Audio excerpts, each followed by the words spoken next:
Hi, Terry. Congratulations on the exhibition from Wes Sherman.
Hi, everyone. I'm so glad so many of you are joining us tonight. I'm Marjorie Frankel-Nathanson, the Executive Director of the Hunterdon Art Museum, and I'd really like to thank you for being here. We're very excited about Terri's show. I hope you enjoyed seeing Terri's paintings as you waited for us to begin. As always, I want to thank our funders who provide major general operating support: the New Jersey State Council on the Arts, a partner agency of the National Endowment for the Arts, and the Geraldine R. Dodge Foundation, as well as our other funders. Many of you know that HAM has a tradition of presenting an annual members exhibition. Several years ago, we began a new tradition. We asked the juror to choose an artist from the show to receive the prize of a solo exhibition, which we call the Member Highlight Exhibition. The 2019 juror, Pedro Barbeto, an assistant professor and director of the Experimental Printmaking Institute at Lafayette College, selected Terri Fraser. We are thrilled to be opening Terri's really beautiful show this weekend. Terri is primarily a painter. Her work has been exhibited in more than 40 shows, and she is a BFA from Ohio Wesleyan University. Tonight, she'll be giving a tour of her show. Thanks for being here. I know you're going to enjoy it. And Terri, it's all yours. Thank you, Marjorie. So I'd like to take a minute to thank Marjorie and the Hunterdon Art Museum for having that member jury show and having the opportunity to have an exhibit. It's a pretty big deal for us little artists. And Pedro Barbeto, I want to thank you as well for choosing my work out of all the other amazing artists in the jury show in 2019. I think that's when it was, right? Anyway, so thank you, thank you, thank you. And to everybody that is out there and has joined, I wish I could say thank you and say hello to you and give you hugs face to face. And unfortunately, we can't. And so we're doing it through virtual media, whatever the term is. So thank you, everybody. So I got asked, what did I want to do for my virtual opening? And I thought, whoa, I totally want to bring you guys here and have you walk you around the beautiful river gallery that they have here at Hunterdon Art Museum and share my work. And so then I had to figure out what I was going to say. And so I thought I would share with you my new work. It's only been about a year that I've been working on this. And prior to that, I'm going to give you just a little bit of history of how it kind of evolved. Is I used to do underpaintings of grids and circles, and then I would go out into the landscape and I would find the perfect spot for it and paint a landscape on top. And from there, I decided during COVID last year that I wanted to take a pause and really think about what it was I was doing and where I was going, and was my work really saying what I wanted to say, or did it feel right and seem true to me? And it didn't. I mean, I love landscape, don't get me wrong, I will forever be influenced by nature, but it wasn't doing what I wanted it to do. So I have behind me, I have some underpaintings that I did. They were on a really big sheet of paper to start. And I decided that, you know what, I don't need to put a landscape on them. I chose sections that I liked the most, and I thought, you know what? These are great all on their own. And so I got them framed. This is left side of the moon, right side of the moon. They are cold wax and oil on paper. And one of the really fun things about cold wax is that you can really see the layers and layers and layers of paint and pigment and cold wax that go into it as you scrape away and put on and scrape away. So I am going to take a few moments and let people type if they have any questions at this point. I'm not sure you do. And while people are typing, I thought I would share a story, which my mother will probably hate me for, but when I was in high school, I used to be a rainbow when I went to school. I would dress in every single color I could possibly throw on. Different socks colors, purple skirt, pink shirt, yellow sweater, orange scarf, and I was off to school. So sorry, Mom, but thanks for letting me do that. Question. Why did you transition from realistic landscape to abstract? I transitioned from the landscape to the abstract because I realized that I wanted to focus more on memories and feelings and things that were kind of happening, and I felt that the abstract was a better way for me to share that than just in the landscape. Another question? What caused you to start doing underpaintings of grids and circles? I loved the dialogue that was happening between the grids and the circles with the landscape, and I could look at landscapes and I could see grids and circles within the landscape, so it was automatically kind of playing and having that dialogue. And I was working at finding a way to have more than just a landscape going on in my paintings. Can you talk about the strips on the bottom? So cool. So this was originally one giant piece of paper. And like I said, I was gonna put it out and paint on top of it so that there'd be moments of the pigment being absorbed into the open spaces. But I decided it didn't need it. So I literally had probably another section here, and it was all one piece of paper, and I decided I'm gonna rip it and put the ones that I like together. So We'll do one more. one more question. Do you layer the wax in oil? Can you say more about the process? Of cold wax, absolutely. So cold wax is insanely fantastic stuff. So you can use just straight up cold wax. You can put pigment into the cold wax, and then you apply it, and then you can keep applying it, and you can keep applying it, and there are all kinds of methods of application for the cold wax. You can use a brush, you can use a credit card, you can use your fingers, you can use whatever you want, and then you can scrape away places and you can leave places. You can paint underneath and then put the cold wax on top so that you've got pigment that's already on. You can work on paper, you can work on board, you can work on canvas, but because canvas moves, I don't recommend it, but you can. I know people that do. So is that good? Fantastic. So my grids and my circles stem from my underpaintings. And while I was thinking about it during COVID, I decided that I really love the grids and my circles, but they don't have to be quite so literal all the time. And I started making grids. I would get out my ruler and my pencil, and I would draw out the grids on the floor, and I would start having them kind of floating in the composition. And from there, I would add whatever it was I was painting about, whether it was daily feelings of COVID anxiety, or whether it was a grandmother or a father or my mom or a sister or somebody else. That's what I was painting. So over here, I have some examples of that. I actually transitioned with my grid for these. These are rose and sink.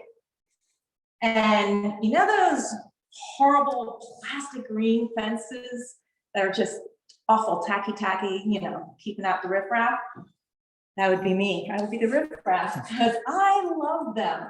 I traced them for this one. I decided I wanted to speed up the grid making and get going, and so I traced it. And I also started to play with how I applied it onto the paper. I allowed the paint for sink for the grid to sit on top of the paper, and then let the other pigment get absorbed through it and yet still sit on top of the grid.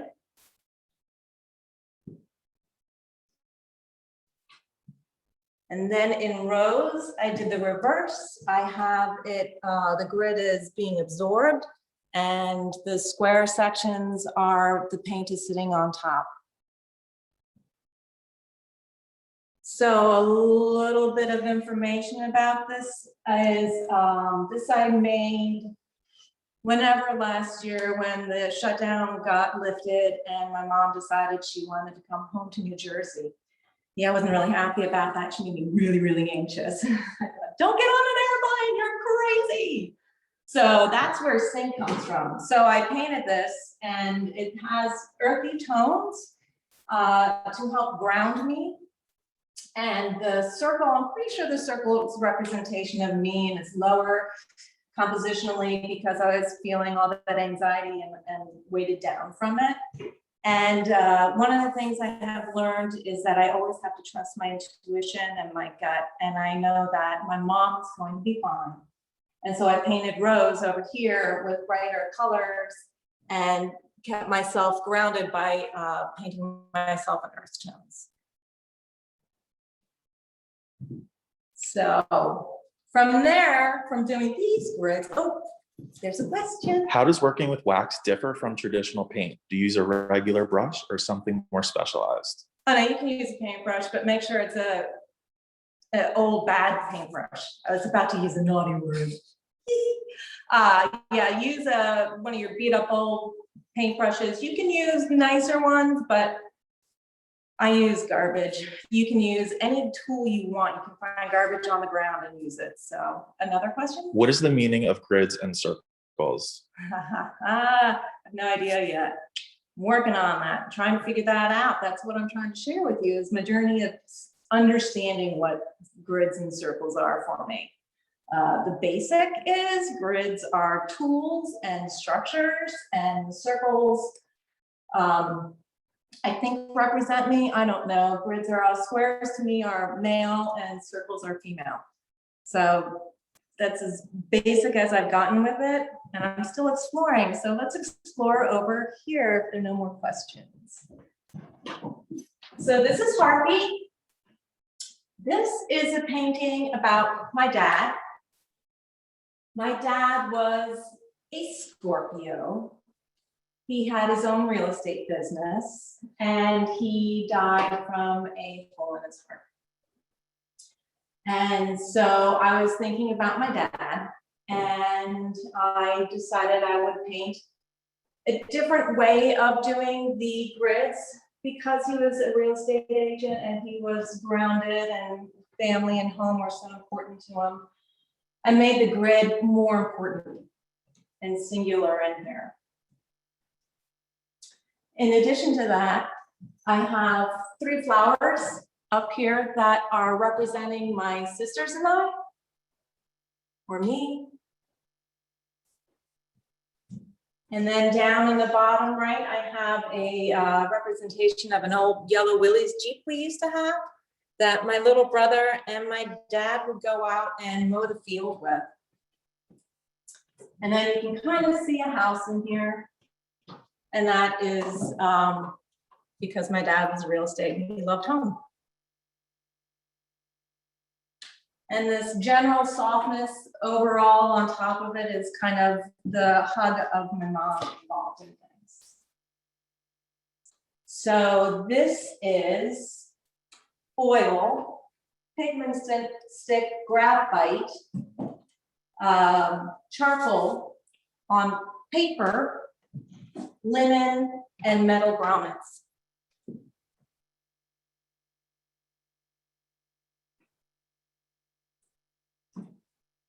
So I got questions before, and I can wait and see if there are any more questions, or I can keep moving. I can share with you, in case there are questions, I can share with you a little story. So when I was painting this, I knew this was about my dad, and lots of little memories, you know, pop up when you're thinking about it. And part of the reason why this is so light and bright up here is because when my mom had first met my dad, and he would come over to our apartment, my mom's apartment, and we were little itty littles, and my mom just light up when he came in, and I remember thinking, oh, I'm so happy, she's so happy. And then he would tickle us. What little kid doesn't love to get tickled? So that was one of the wonderful memories that came up while I was thinking about it. And so it's kind of our hero for us when we were little girls. Question. Seems like underpainting is important in this. Is that right? Yes, I did do some underpainting in this one because I wanted to have a whole lot of other information to work off of and to play with. Are there any other images in this underpainting that are completely hidden? Are there any other images? I don't think so. I didn't think I got that creative. I will be doing more of my dad because there are things that I didn't say in this one. So another question. How do you choose your textures? How do I choose my textures? That's a good question. I would say it's probably more intuitive for me. That's one of those moments where I kind of trust my gut as to how to play with it. I do like having texture. I find it very important to me as I am evolving as an artist. I really enjoy that tactile moment of things. If you are able and you can come down, you'll see that I only have the 2 pieces of cold wax over there behind glass. Everything else is up front and personal so that you can get that texture tactile. How does color and memory interact for you? That's a good question. So some of it's intuitive, some of it is very intentional. The red, this deep red, had to do with Scorpio, dark Scorpio, you know, those moody Scorpios. And also because of his hole in his heart. So that's where some of that deep background red came from. And this has a handful of layers of different color reds underneath everything. So, all right, moving on. Good questions. So this is jump, and this is jump 1, 2, 3, 4, 5, 6, 7, 8, 9, because I'm not that creative. So jump is another transition of trying to understand what the grids are about for me. You know, when you take a photo of something and you look at it and you're like, wow, that's really cool. I want to see more. I can't see enough of it. I want to learn more about it. You kind of go and you zoom in and you look at the center of it, the flower maybe. That's what I was, I decided sitting, painting some other paintings, thinking, you know what, I need to zoom in on this grid. I need to understand what the grid is about. And so that's what this is about. It's turned into kind of a trellis, I think, for me in this painting. It's got the squiggly lines and the petal moments up here that are, I don't know, leaf-like or flower petal-like. I have still got nature inspiration in there. I am using the lighter top. It's still a landscape to me because the top is the sky. This is, you know, the tree line, and this is the ground. And the other thing that I found really cool was I found there were certain things that while I was doing it and letting myself just paint, certain images started to pop up. So like for example, in here, I have a lady. It's an old lady with some uneven, saggy boobies, but there she is, fabulous and hidden. And there's some other ones around and their faces every now and then that I see pop out. I also noticed that while I was painting this, the grid was actually more important in some parts than the circle, which is clear because it's not as much, but like in here, there are moments where the petal-like shapes and the teardrop shapes kind of pop forward, even though the pink circle is on top of it or over it. So, and that's the other thing I really enjoyed working with, was how when the circle would interact with this piece, and you can see moments like right here, how it's over, but it's still interacting with the grid. Question, yes. Do you sketch out your ideas before working on the piece itself? I do. I actually had a whole bunch of sketches done before I really jumped into doing any of this work. I sketched and sketched and sketched, and then I made those sketches actually evolve, and I cut them out, and I started sewing in them and doing all kinds of crazy stuff with my sketches. And after I was comfortable with that, and I realized I love this, but it's not, I went to paint it. It wasn't really capturing what I wanted in a painting. I then decided that's how I'm gonna get and start doing grids. Another question. Is your work ever informed by other senses like smell or sound? By smell or sound. So yes, I use a solvent that is lavender scented, which helps keep me in a nice little happy space when I paint, because I like to focus on happy, joyful things, even though, you know, things aren't always so happy and joyful. Question. Do you have a creating routine, like doing something before you get into the studio, like taking a walk or painting at a certain time of day? God, that would be really good, right? I should totally make myself start walking every single day. No. I get up, I have my coffee, I have my breakfast, I get ready, and I just like to hit the studio. I just spend all day in the studio, basically. What artist would you most associate yourself with while you were making this body of art? What artist would I most likely have no idea? I guess Terri Winters comes to mind because of the kind of grid-like circle things that he did. If I hadn't gotten asked a question so much, I was going to share you the artist that I'm inspired by. Eva Hesse, I love, and Louise Bourgeois, I love, and Agnes Martin. Eva and Louise, because they were very tactile artists, very hands-on and doing and making things that had a presence of touch to it, or the hand moment. And Agnes, because she was seeking out the truth. And I loved her concept of how she would make little postage stamps, sketches of what she wanted to do, and then it would be the true. And so like that kind of idea, I'm trying to find the truth and understand what it is. I did kind of have an epiphany last night at around 3 a.m. about what the grids are, and I kept trying to remember it, and it has disappeared, except for maybe it really is just the tool for a structure of how to implement motions and feelings and thoughts of people that I love. How long did this piece take to complete? I started this piece in September. I can tell you it's gone through many layers of different colors. And I finished it in January, maybe February, January, February, I don't know. Question. What are you working on now? What am I working on now? I am working on multiple things. I have two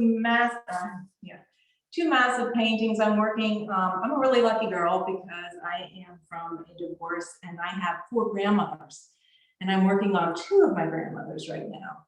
And I'm also playing because of the grid. I'm playing with grids and caustic, which is hot wax, out in my garage and making things with metal grid fencing kind of stuff, which has been really fun. And that's really tactile and weaving jute and stuff into it. So.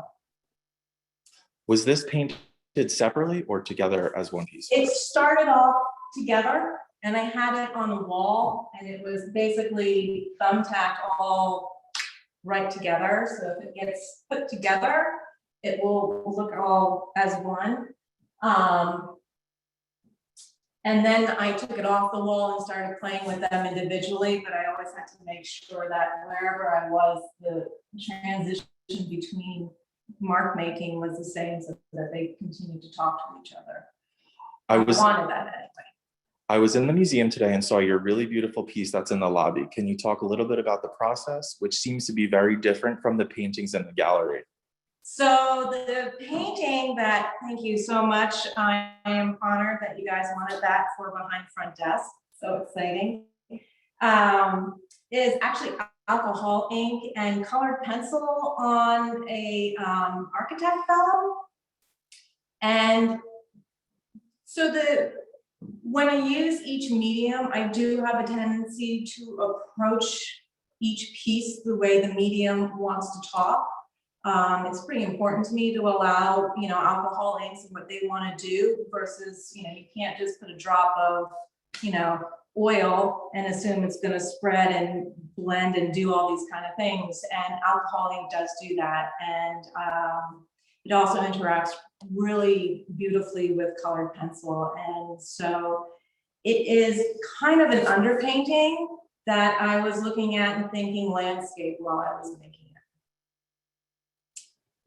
What relationship do you think the geometric shapes have in comparison to the organic world that you painted earlier? What? Say that again? What kind These of paintings are very geometric. Mhm. What relationship do you think the geometric shapes have in comparison to the organic world that you painted earlier? The organic world? Oh, you mean like my landscapes and stuff? Oh, that's a good question. So maybe that's where it's coming from. I don't know. I can tell you that when I was starting this, I was looking through my college sketchbooks and I had little grids. Like I was planning on making these grids of things and I had squirrely, wiggly little things. So I've been doing it forever, but you know what? Now that I'm talking out loud about it, it does kind of relate to landscape and nature because I've always grown up with kind of in the woods and the briars and the pricker bushes and all those things that are always ruled all over the place. I think I must have similar energy to that because that's how I feel and that's what comes out. Question. If you could invite 3 artists, alive or passed on, to dinner tonight, who would they be, why, and what would you prepare for dinner? And what would I make? Are you kidding me? I have to think about meal too. Jeez. All right, so I would have Ava Hesse and Louise Bourgeois, because then I can have her rip me apart with my artwork. And and the third one, who do I want? Do I want Agnes? I do like Agnes. That's a really good question. Jasper Johns. I would have Jasper Johns. He's no on my face. He's delicious art. And for dinner, well, it would be my diet, which is crazy diet. I have no idea. I have absolutely no idea. I'm so far away from cooking these days, I couldn't even begin to tell you. I don't know. Something delicious though, because I like to cook when I get my brain on it. So wine. So we're good. Everybody, I want to thank you again and say how much I wish I could have had you here. We're going to close up for the evening, and the museum is open from Thursday to Sunday. And please come see the show and see all the other amazing art. And thank you again, everyone, for participating tonight.